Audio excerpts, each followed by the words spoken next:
O vídeo já vai começar, mas antes, não se esqueça de se inscrever e ativar as notificações.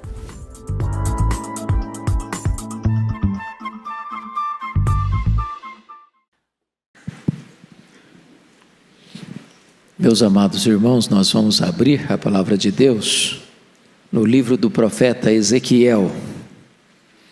Profeta Ezequiel, capítulo 1.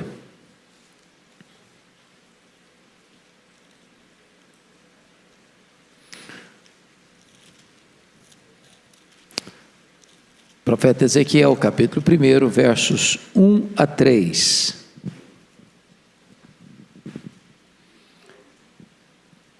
Aconteceu no 30º ano, no 5º dia do 4º mês, que estando eu no meio dos exilados, junto ao rio Quebar, se abriram os céus, e eu tive visões de Deus.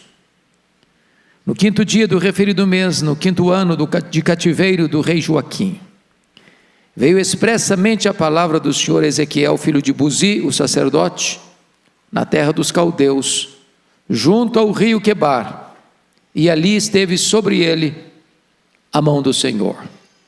Agora, por favor, capítulo 2, até o capítulo 3, verso 3. Esta voz me disse: filho do homem, põe-te em pé, e falarei contigo. Então entrou em mim o Espírito, quando falava comigo, e me pôs em pé, e ouvi o que me falava.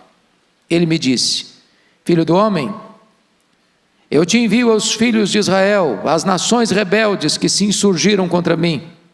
Eles e seus pais prevaricaram contra mim, até precisamente o dia de hoje. Os filhos são de duro semblante e obstinados de coração. Eu te envio a eles, e lhes dirás: assim diz o Senhor Deus. Eles quer ouçam, quer deixem de ouvir, porque são casa rebelde. Hão de saber que esteve no meio deles um profeta. Tu, ó filho do homem, não os temas, nem temas as suas palavras. Ainda que haja sarças e espinhos para contigo, e tu habites com escorpiões, não temas as suas palavras, nem te assustes com o rosto deles, porque são casa rebelde. Mas tu lhes dirás as minhas palavras, quer ouçam, quer deixem de ouvir, pois são rebeldes. Tu, ó filho do homem, ouve o que eu te digo. Não te insurjas contra a casa rebelde, não te insurjas como a casa rebelde. Abre a boca e come o que eu te dou. Então vi, e eis que certa mão se estendia para mim, e nela se achava o rolo de um livro. Estendeu-o diante de mim, e estava escrito por dentro e por fora. Nele estavam escritas lamentações, suspiros e ais. Ainda me disse: filho do homem, come o que achares, come este rolo, vai e fala à casa de Israel. Então abri a boca, e ele me deu a comer o rolo. E me disse: filho do homem, dá de comer ao teu ventre, e enche as tuas entranhas deste rolo que eu te dou. Eu o comi, e na boca me era doce como mel. Amém. Meus amados irmãos, eu gostaria de hoje conversar um pouco com vocês sobre este personagem bíblico, chamado profeta Ezequiel. Jeremias já estava pregando em Jerusalém há mais de 4 anos, quando Ezequiel nasceu. E ele nasceu aí por volta do ano 622 a.C. Ele cresceu em Jerusalém ouvindo Jeremias pregar. Pregar certamente alertando o povo de Judá, a cidade de Jerusalém, para se voltar para Deus. Porque do contrário haveria um cerco, um sítio, uma invasão militar e um exílio para a Babilônia. Ezequiel, portanto, era também contemporâneo do profeta Daniel. A palavra Ezequiel, na língua hebraica, significa Deus fortalece, ou Deus é a minha fortaleza. Mas é curioso que no verso 3 do capítulo 1, somos informados que ele era filho de Buzi, e este nome Buzi significa desprezo, ou desprezado por Javé, desprezado por Jeová. Somos informados que aquele que é desprezado ou desprezo, gera um filho, e coloca o nome desse filho de Deus é a minha fortaleza. Às vezes é na hora do desprezo que nós podemos ter esperança e brotar a esperança na nossa alma de que Deus é a nossa fortaleza. Mas somos informados no verso 3 também que Ezequiel, filho de Buzi, o sacerdote, portanto, o pai de Ezequiel era um sacerdote. Então, Ezequiel nasceu para ser um sacerdote. Porque vocês bem sabem que ninguém era sacerdote porque queria ser sacerdote. Ninguém um dia levantava e dizia: não, eu quero me matricular numa escola de sacerdotes, meu sonho é ser sacerdote, eu vou ser um sacerdote um dia. Não, isso era impossível. Para ser sacerdote, primeiro tinha que ser da família de Levi. Mas não bastava ser da família de Levi, um levita, ele tinha que ser do tronco de Arão. Ele podia ser um levita e não ser um sacerdote, porque para ser sacerdote tinha que ser do tronco de Arão. Então Ezequiel era filho de sacerdote, cresceu para ser sacerdote, era destinado para ser sacerdote. Ele era do tronco de Arão, ele era levita. Mas você deve ter ciência, à luz de Levíticos capítulo 21, versos 17 a 24, que não bastava ser levita, não bastava ser filho de Arão, um sacerdote não podia ter alguns defeitos físicos. Podia ter mão quebrada, não podia ter pé quebrado, não podia ser anão, não podia ter impígio, não podia ter alguns defeitos que desqualificariam esta pessoa, embora sendo levita, sendo filho de Arão, ele não podia ser sacerdote. Então tinha que ser uma pessoa perfeita, porque ele apontava para um modelo perfeito que é Cristo. Além disso,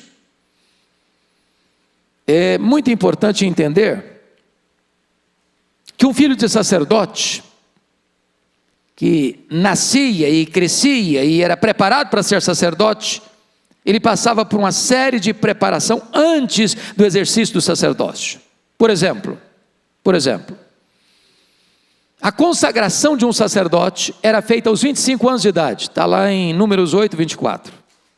Eu só era consagrado aos 25 anos de idade.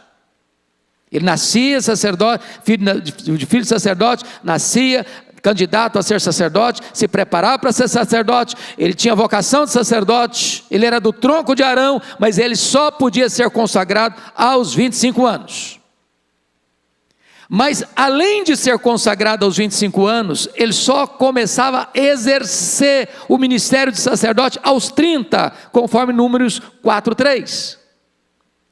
A pergunta é: o que ele fazia entre a consagração e o começo do exercício do seu trabalho, nesses 5 anos, dos 25 aos 30? Você vai perceber que um sacerdote precisava estudar muito. Por exemplo, ele tinha que entender de veterinária, porque quando alguém trazia um animal para oferecer como sacrifício ao Senhor, era o sacerdote que examinava esse animal, se esse animal não tinha defeito.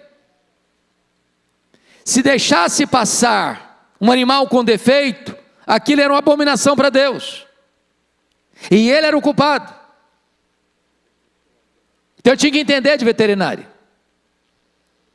mas ele tinha que entender também de algo mais.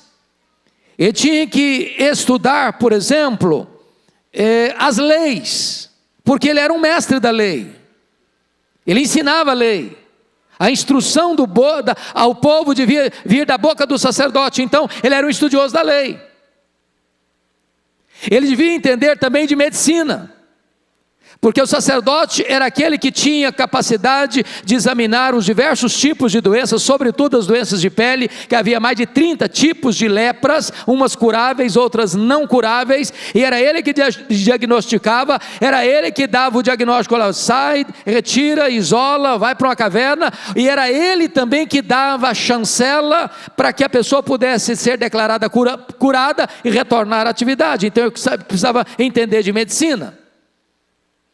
Ele precisava estudar leis civis, alguns tipos de problemas matrimoniais, até tipos de crimes, de assassinato, que era ele quem definia a pena, era ele que tinha que entender de todo esse conjunto e estrutura da lei jurídica da sua nação.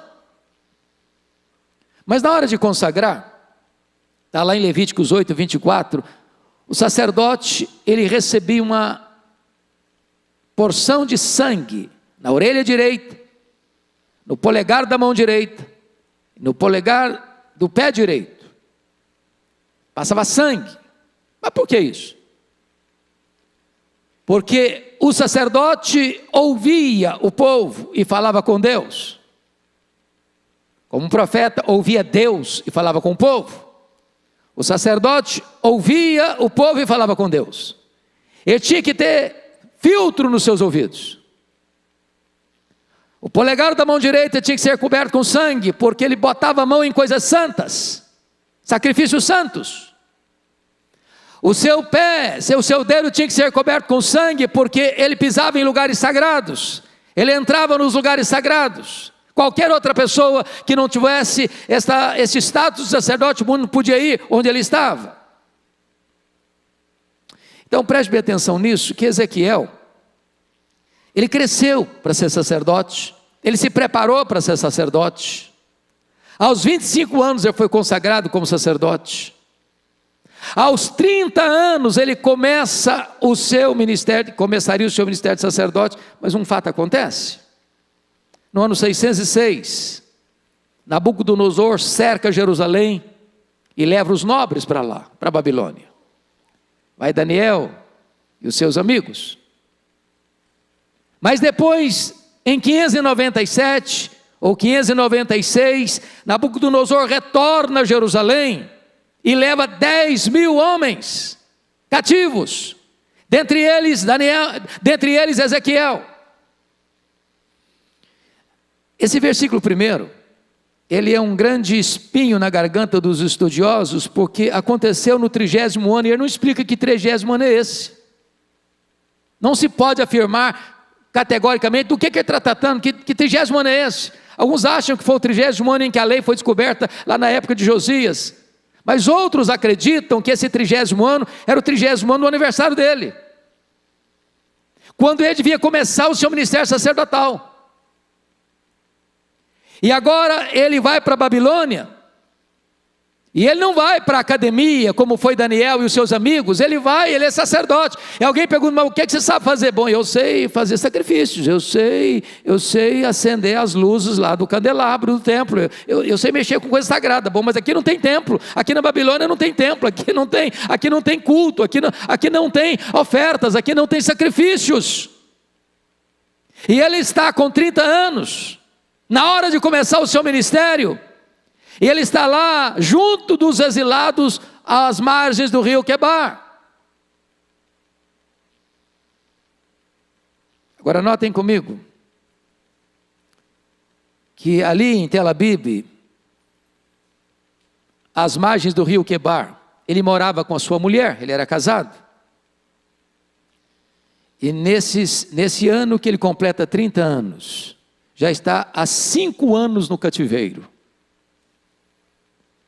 E aqui, irmãos, é que a vida dele é completamente tomada e afetada por acontecimentos impressionantes que eu quero passar a relatar para vocês. Porque agora ele não pode exercer o ministério sacerdotal, não tem templo, não tem sacrifícios, não tem oferendas, ele está numa terra pagã. Mas Deus vira a mesa e faz dele um profeta. E a primeira coisa que eu gostaria que você observasse comigo está aí no versículo 1, olha aí por gentileza. Estando eu no meio dos exilados, junto ao rio Quebar, se abriram os céus e eu tive visões de Deus. Aquele homem que foi preparado para um ministério, aquele homem que sonhou com esse ministério, esse homem que se preparou para o ministério sacerdotal, está com 30 anos, na hora de começar o seu trabalho sacerdotal, e ele está amassando barro às margens do rio Quebar, entre os exilados, como um exilado. Mas quando tudo parece cinzento, quando tudo parece deu errado, quando tudo que você planejou não deu certo, quando todos os seus sonhos se esboroaram, quando todos os seus projetos de vida entraram em colapso, nesta hora mais amarga da vida, os céus podem se abrir sobre a sua vida e você pode ter visões de Deus. Esta é uma das experiências mais marcantes, são os céus abertos para o profeta Isaías, na época em que o trono está vazio, um rei leproso que morre, e a nação está em crise, mas ele vê os céus abertos e Deus assentado no trono. É a experiência, meus amados irmãos, de Jesus no batismo, quando os céus se abrem e o Espírito Santo desce sobre ele. É a experiência de Estevão, que está sendo apedrejado, mas vê os céus abertos e o Senhor Jesus de pé, à destra de Deus, para recebê-lo. É a experiência de João na ilha de Patmos, a ilha da morte, que na hora da crise mais aguda da igreja, vê os céus abertos e o Senhor dizendo: sobe para aqui e eu te mostrarei as coisas que devem acontecer. Nas horas mais sombrias os céus podem se abrir, e você pode ter visões de Deus. Mas notem comigo, amados, no capítulo 1, versículo 5, está escrito: do meio dessa nuvem saía a semelhança de 4 seres viventes, cuja aparência era esta, tinha a semelhança de homem, cada um tinha 4 rostos, como também as 4 asas, e ele começa a ver então uma espécie de tempestade, porque o verso 4 diz: olhei e eis que um vento tempestuoso vinha do norte. E algumas versões dizem, uma tempestade vinha do norte. O que significa isso, tempestade vindo do norte? É que a Babilônia vinha do norte. Ele está falando do juízo de Deus que viria sobre o seu povo. E ele vê a tempestade vindo, ele vê esse vento tempestuoso chegando. E ele começa a perceber que no meio dessa tempestade tem 4 seres viventes, e cada ser vivente tem 4 rostos, e tem rosto que parece de homem, tem rosto que parece de boi, tem rosto que parece de leão, tem rosto que parece de águia. E essa é uma expressão dos evangelhos, dos 4 evangelhos, na figura de Jesus. Mateus é o evangelho que Jesus tem rosto de leão, porque ele é o rei dos reis. Marcos é o evangelho que Jesus tem rosto de boi, porque ele é o servo. Lucas é o evangelho que fala de Jesus como homem perfeito, ele tem rosto de homem. E João é o evangelho que trata de Jesus como águia, porque ele é o próprio Deus. O que na verdade ele vê também rodas, que vão girando, rodas dentro de outras rodas girando como um caleidoscópico, e ele está tendo uma visão de que ali tem olhos e ali tem o conhecimento de Deus, e a revelação que é mostrada para ele nessa cena, nesta visão, é que essas rodas estão girando, e essas rodas estão indo, e essas rodas estão voltando, para mostrar para ele que a glória de Deus não está apenas no templo, não está apenas em Jerusalém, a glória de Deus está na Babilônia, a glória de Deus está no seu exílio, a glória de Deus está na sua dor, a glória de Deus está na sua angústia, a glória de Deus está onde você estiver. Deus não está limitado a uma geografia, a um espaço físico, Ele é Deus do universo, Ele gira a história, Ele controla a história. Deus está no controle do cativeiro. Essa é a mensagem que é passada para o profeta. Agora vejam comigo, por gentileza, um outro fato. No capítulo 1, versículo 28. Como o aspecto do arco que aparece na nuvem em dia de chuva, assim era o resplendor em redor. Esta era a aparência da glória do Senhor. Vindo isto, caí com o rosto em terra e ouvi a voz de quem me falava. Se você perceber, Há 3 momentos na história da igreja, ou na história da revelação bíblica, onde aparece esse arco, que é o arco-íris. A primeira vez que esse arco aparece é lá em Gênesis 9:11. Ele aparece depois do dilúvio, depois da tempestade. E aquele arco vem como promessa de Deus, que Deus nunca mais iria destruir a terra com água.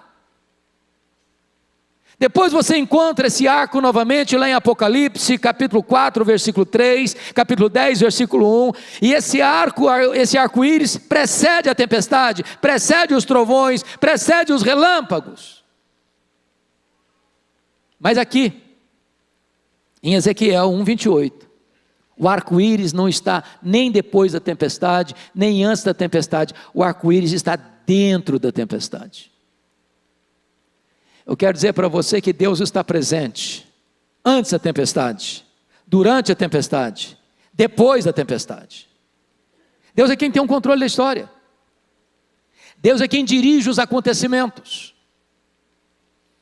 Mas aí você vai para o capítulo 2, versos 8 até o capítulo 3, verso 3, e Deus manda Ezequiel pegar aquele rolo, possivelmente pergaminho, escrito por dentro e por fora, e diz: filho do homem, dê de comer ao seu ventre, come esse rolo. E ele pega aquele rolo e come o rolo. E ao comer aquele rolo, escrito por dentro e por fora, diz que foi como mel na sua boca. Eu comi, e na boca me era doce como mel. A grande pergunta, irmãos, o que está acontecendo aqui? Por que Deus manda Ezequiel comer esse rolo? E se você perceber, no versículo de número 2, capítulo 2, versículo 10, nele estavam escritos lamentações, suspiros e ais. O ponto que eu quero levantar aqui, meus amados, é este. A partir de agora, Ezequiel não vai apenas falar ao povo, ele tem que sentir o que vai falar. Há momentos em que o profeta de Deus não fala apenas, ele representa a mensagem. Foi o que Deus fez com o profeta Oséias. Deus disse para Oséias: Oséias, o meu povo é infiel a mim, o meu povo me trocou por outros deuses, eu sou o marido, mas estou sendo traído pelo meu povo, o meu povo não é leal a mim, e você só vai entender isso, Oséias. Agora eu vou lhe dizer como é que você vai entender isso. Você vai casar com a mulher infiel, você vai casar com a prostituta, e quando você se sentir traído com o marido, você vai entender, Ezequiel, o que eu sinto sendo traído pelo meu povo. Então Deus diz para Ezequiel: come o rolo, Ezequiel, come o rolo, porque agora você não só vai pregar a mensagem, você vai sentir a mensagem, você vai sentir na pele, na carne, na vida, o que é ser um profeta, o que é falar a este povo, o que é vivenciar a realidade que esse povo está vivenciando. E a partir de agora, então, meus irmãos, Deus ordena que ele fizesse atos simbólicos, e há no livro de Ezequiel 10 atos simbólicos, onde ele prega com símbolos, e eu vou destacar alguns. No capítulo 4, ele devia construir uma maquete da cidade de Jerusalém, representando o cerco da cidade, e Jerusalém seria cercada pelos caldeus, e ele devia ser amarrado e deitar no chão, atado com cordas, sobre o seu lado esquerdo 290 dias, e depois do seu lado direito 40 dias, atado em cordas. Para entender o que significaria o cerco de Jerusalém, os soldados caldeus cercando Jerusalém, e a cidade sendo tomada pelos caldeus, e ninguém pode sair, e ninguém pode escapar, a cidade está encurralada, e a fome chega, e a sede chega, e a doença chega, a ponto das mães comerem os corpos mortos dos seus próprios filhos. E ele precisa representar isso, para que o povo pudesse compreender o que seria o drama. Notem isso, ele está lá na Babilônia ainda, Jerusalém ainda não caiu, Jerusalém vai cair ainda, ele está profetizando o que vai acontecer. Porque lá em Jerusalém está pregando Jeremias e o povo não quer ouvir. Não, esse Jeremias é louco, esse Jeremias é um mentiroso, esse Jeremias não é um nacionalista, esse Jeremias está pregando contra nós, esse Jeremias está dizendo que nós vamos cair, e nós não vamos cair, o templo está aqui, enquanto o templo estiver aqui, nós não vamos cair. E eles não ouviram o profeta, e eles prenderam o profeta, e eles maltrataram o profeta, e eles não ouviram o profeta, e Deus está levantando Ezequiel lá na Babilônia, para profetizar a queda lá de Jerusalém. Diz: faça uma maquete, meu filho, para mostrar como vai ser o cerco dos caldeus.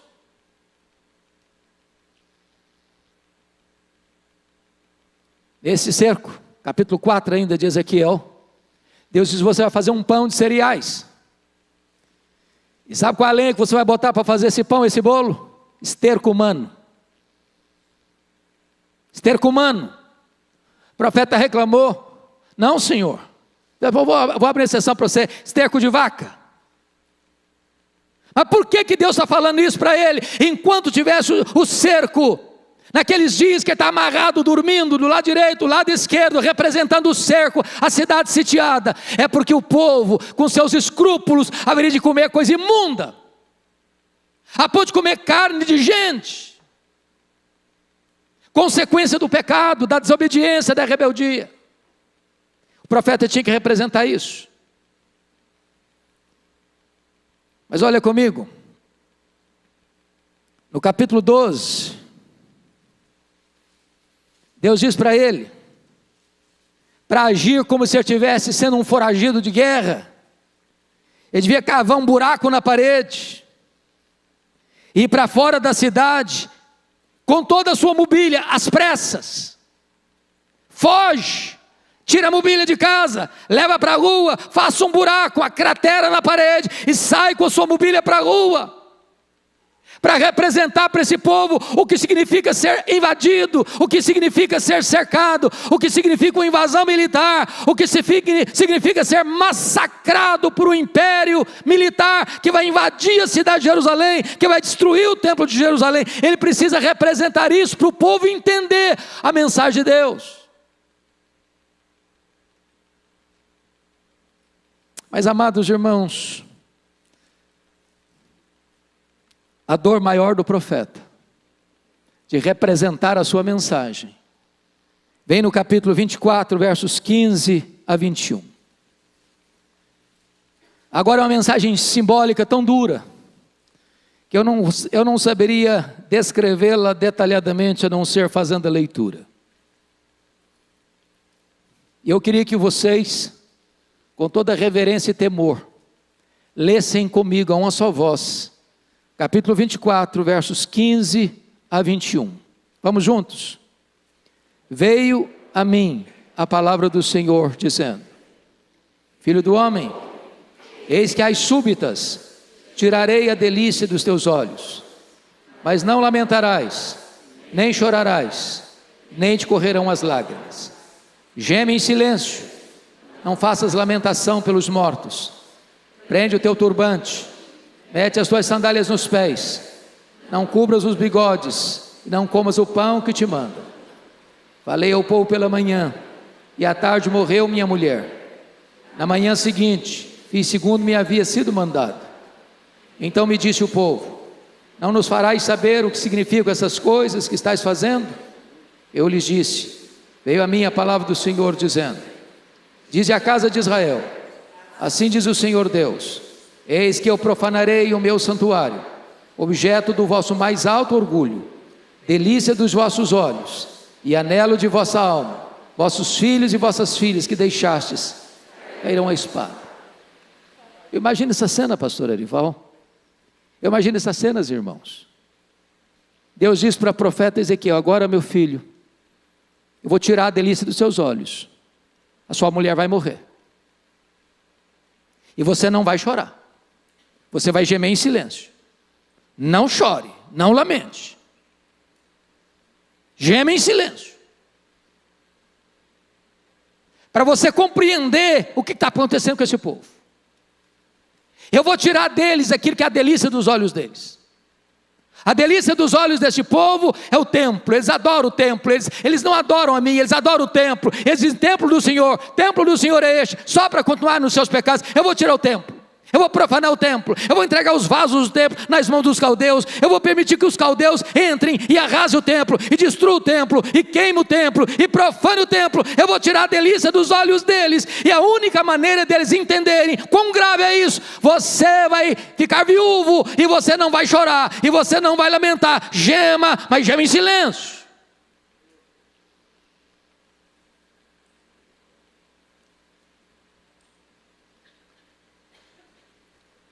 Se você pensa que é fácil ser profeta, fácil não. Porque não basta falar ao povo, é preciso demonstrar ao povo a mensagem de Deus. Mas, amados irmãos, este livro foi dividido basicamente em 4 partes. Capítulo 1 ao 3, a chamada de Ezequiel. Os capítulos 4 a 24, o juízo sobre Jerusalém. O 25 ao 32 é o juízo sobre as 7 nações pagãs que oprimiram Jerusalém. Mas nos capítulos 33 a 48, nós encontramos a restauração de Jerusalém, a restauração de Israel. E não só a restauração de Jerusalém e de Judá, a restauração das outras tribos do norte, para formar um único povo. E eu gostaria apenas de destacar 2 dessas cenas da restauração. A primeira delas no capítulo 37. Eu peço a você que vá comigo para lá, por gentileza. Ezequiel 37. E está escrito o seguinte: veio sobre mim a mão do Senhor, Ele me levou pelo Espírito do Senhor e me deixou no meio de um vale que estava cheio de ossos. É importante você entender isso. Levíticos 21:11 impedia que o sacerdote tocasse em morto. Deus está levando Ezequiel para o meio de um vale. E diz o texto: me deixou no meio de um vale que estava cheio de ossos. No meio. Mas no verso 2 diz: e me fez andar ao redor deles. Preste atenção. Primeiro ele está no meio do vale, cheio de ossos. E agora Deus o faz andar ao redor dos ossos. Você tem que ter a visão de dentro, você tem que ter a visão de fora. Você tem que ter a visão completa. E quando ele olha, os ossos estão sequíssimos. E o Senhor pergunta para ele: filho do homem, poderão reviver esses ossos? E ele respondeu: Senhor Deus, tu sabes. Se tu quiseres, esses ossos podem reviver. Profetiza esses ossos. E ele profetiza. E é um barulho, é um movimento, osso se juntando a osso, crescendo tendões, crescendo carne, crescendo pele, mas não tem vida. Profetiza o Espírito, e ele profetiza o Espírito, e o Espírito entra neles. E esses ossos agora se levantam como um exército poderoso. Ele diz: filho do homem, esses ossos são toda a casa de Israel. Por mais secos, por mais mortos que eles estejam, eu vou restaurá-los. Eu vou trazer vida para eles. Eu vou trazer restauração para eles. Eu vou levantá-los como um grande exército. O nosso Deus é o Deus da restauração. O povo foi rebelde, o povo foi de dura cerviz, o povo não escutou a voz de Deus, o povo teve que escutar o chicote de Deus, mas Deus não desistiu desse povo, Deus não abriu mão desse povo. Se você ler a história de Israel, irmãos, o grande drama de Israel durante o tempo todo foi idolatria, idolatria, idolatria, idolatria. Não adiantava, corrigiam uma coisa aqui, levantavam outra lá, e eles se curvavam diante dos ídolos, dos deuses, dos povos. Era um problema, e um problema, e um problema. Deus leva esse povo para a Babilônia, 70 anos, e o povo é corrigido definitivamente desse terrível mal que o oprimia, a idolatria. Agora Deus está restaurando. Eu quero dizer para você que Deus está aqui hoje para restaurar a nossa vida. Talvez você está seco, Talvez você está sem vida, mas eu quero dizer que o Senhor está aqui, o Espírito de Deus pode soprar sobre nós nesta noite e trazer vida, trazer restauração, trazer cura, trazer perdão, trazer restauração, trazer vida nova, trazer um exército poderoso nas suas mãos. Mas depois, a partir do verso 40, há uma descrição do templo, meus irmãos, que vai sendo levado de uma maneira tão linda, nos próximos capítulos. E a descrição desse templo não cabe na descrição do templo de Salomão. Não cabe na descrição do templo construído por Zorobabel. Não cabe na construção no templo embelezado e ampliado por Herodes. É um templo maior. É aquela medida da Nova Jerusalém, descrita lá em João capítulo 21, de 2.400 quilômetros de comprimento, 2.400 quilômetros de largura, 2.400 quilômetros de altura. Não há cidade no universo com essa característica, não há templo no mundo com essa característica. Ele está falando de um novo templo, que não é um templo físico, de pedra, de tijolo, é o templo do Senhor, a restauração da casa de Deus, é a restauração da Nova Jerusalém, é a restauração do povo como habitação de Deus. E nessa visão, lá no capítulo 48,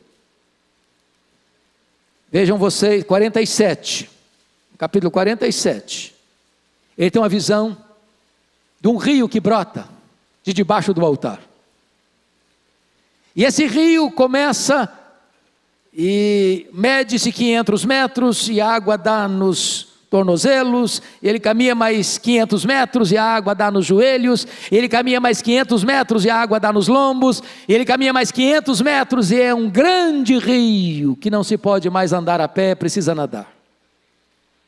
E ele tem a visão de que as margens desse rio tem todo tipo de árvores frutíferas que dão o seu fruto.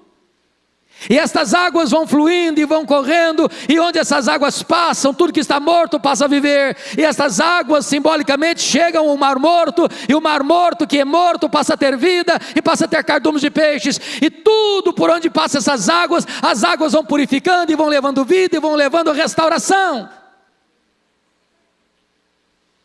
E certamente isso é um símbolo. Quando Deus restaura o seu povo, estas águas purificadoras do Espírito Santo de Deus, este rio de Deus vai trazendo vida, vai curando, vai trazendo renovo, vai trazendo restauração, e estas águas brotam debaixo do altar da casa de Deus, para trazer vida. Que é curioso, pastor, que ele começa a visão às margens do rio Quebar, na Babilônia, mas ele termina a visão com o rio de Deus. O rio de Deus, o rio da restauração. Eu quero dizer a você, meu amado, que Deus está aqui hoje para restaurar você, para que você ande por essas águas. Talvez você só tenha andado até os tornozelos, e Deus quer que você avance um pouco mais na sua vida, até os joelhos, de uma vida de oração. Mas quem sabe você tem começado a caminhada cristã, já conheça Deus através da oração, mas Deus quer levar essas águas até os seus lombos, para que você possa frutificar, reproduzir e ter filhos espirituais. Mas quem sabe você pode ter uma experiência maior, e agora não apenas até os lombos, mas você possa ser inundado por esse rio, e navegar no rio do Espírito, e nadar nestas águas benditas e restauradoras do rio do Espírito Santo de Deus, por uma vida plena, maiúscula e abundante.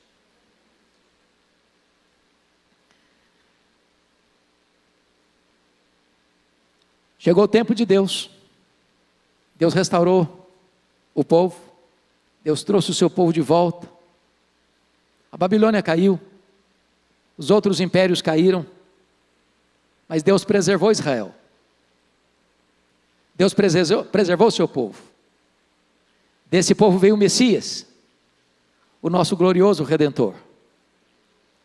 E o povo do Senhor, a igreja, está viva, está crescendo, está alargando as suas fronteiras no mundo inteiro. E nesta noite, o mesmo Espírito que soprou no vale de ossos secos, pode soprar aqui também. O mesmo rio que fluía, pode fluir aqui também. E tudo que está sem vida, nesta noite, pode receber vida do rio do Espírito Santo de Deus. Eu queria orar com você. Queria colocar a sua vida nas mãos de Deus.